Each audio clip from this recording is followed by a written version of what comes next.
Welcome back to another edition of Junkyard Hack.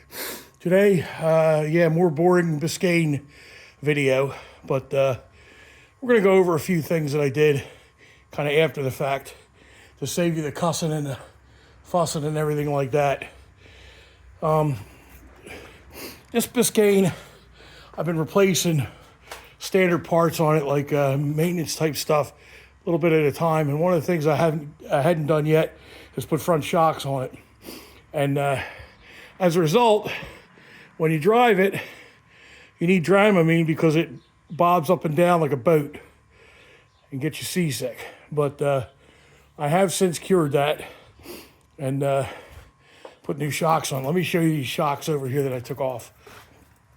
These things here were probably put on, I don't know about from the factory, but at least from the Nixon administration. These are some old ass shocks. And blown out, nothing to them yet. Yeah, there, see that? Wait, hang on a second here. See that? Nothing. I shouldn't even be able to do that. I shouldn't even be able to do that by hand, but there's nothing. There's nothing there. Okay. Now this top, let me get it in focus here. This top part here, see, it's all messed up. Okay, there we go.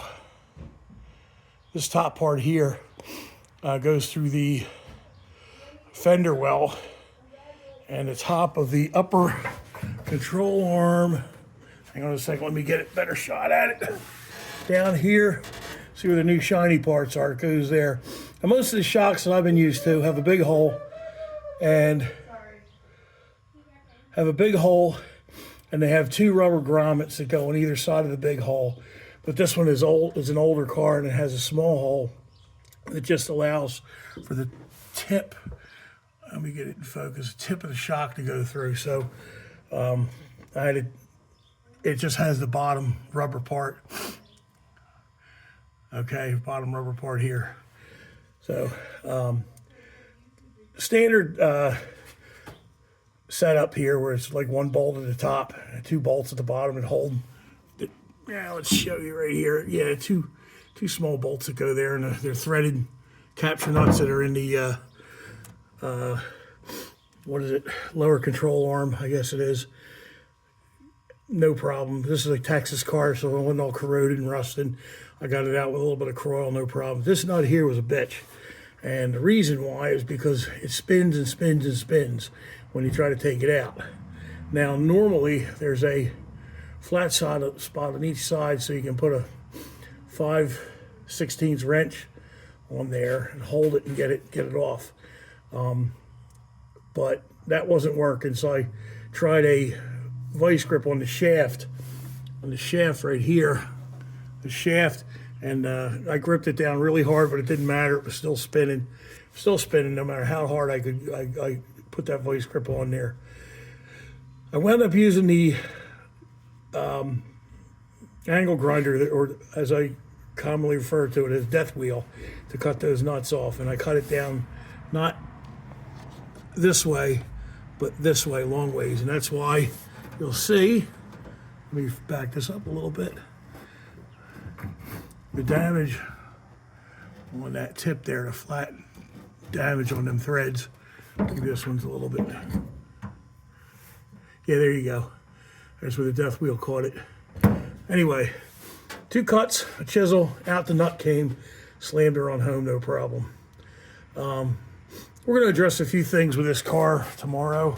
Got the shocks on. It took me longer than it should have taken me to get these shocks on because of having to use death wheels. And another thing I did was I would recommend you put shocks on or anything like that, you're replacing nuts and bolts, use anti-seize. I have a great big tub of anti-seize that I use, and I put it on everything that I'm going to, anything I'm going to reattach, because future me is going to be thankful if I ever have to take that out. And knowing I'm going to have to replace these ball joints, probably put some upper and lower control arm bushings on this car later on, which is going to be a real bear. But I know my future me is going to be thankful I put anti-seize on them, on those bolts. Anyway, enough about the shocks. Hopefully that'll improve the ride. The front end on this car is absolutely atrocious, and it skips all over the place, jumps all over the place, so that'll have to be addressed as well. But I found I have a headlight out. This particular headlight's out. I have a brake light out on the left side. I've been fiddling around with it. Goes on, it goes off. Probably a bad wire, loose wire, whatever. I'm probably going to wind up getting another socket for that. And some other stuff underneath I'm going to address. Little picayune stuff like, let's see, there's some pieces of bolt that are sticking out. I'm going to zip them off. And a lot of little stuff like that. Anyway, that's how my day was today. Did a shakedown run with this car yesterday, and she did fine. It's got 100 miles on it so far, and that's since I put the speedometer in. So I've done shakedowns on it, and from here to there, drove it to work Friday, did fine. But like I said, the front end's atrocious, and it's still, the RPMs on this thing are still way high, higher than they should be when you're driving at 50 miles an hour. 50 miles an hour, 55 miles an hour, and pushing 3,000 RPMs, which indicates to me that it needs an upgraded rear, or as they say, taller rear gear. If there was a 2-something, like a 270-something, I'd put that in there. I know there's a 307, 302, something, I don't know. Chevy makes, for this, I think it's mid-50s through 64, they make a rear third member that you can replace. It has that higher gear, and I'm going to do that. I want to be able to cruise this, but I'm not going to take it long distances, but I still I want to bring those RPMs down. And a overdrive transmission is not in the budget. I'm not going to do that. I want to keep the Turbo 350 with the small block Chevy setup. It's easy. It's the best combo for this ride here, and I'll be honest with you, in my opinion, probably the best combo for these X-Frame Chevys. Small block Chevy fits in easy. It's smaller than a big block, obviously, and fits right in, bolts right up, no problem. They put 283s in them. 283 is the same size as a 350, or 355, 383 if you got it bored and stroked, whatever. My point being is that it's going to stay this. No LS conversions or anything like that. It's a raggedy-ass 4-door with no interior that was in the junkyard and was a rescue.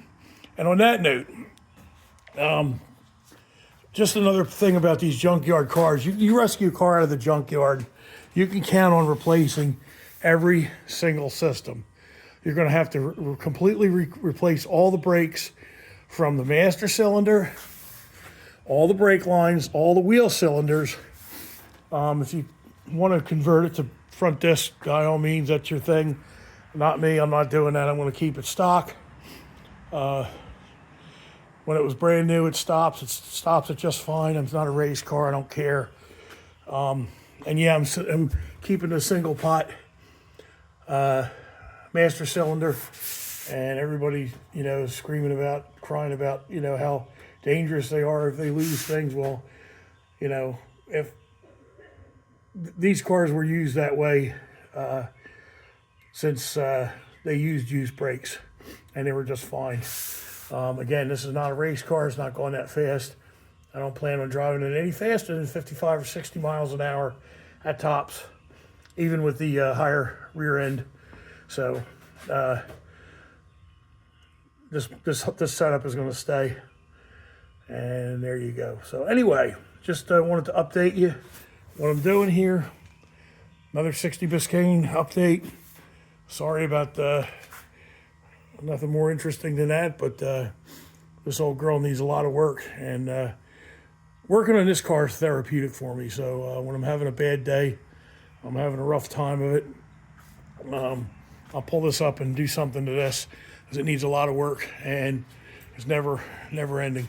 Oh yeah, and by the way, everybody's hollering and screaming about messing up the finish with the old shock absorbers on the fender.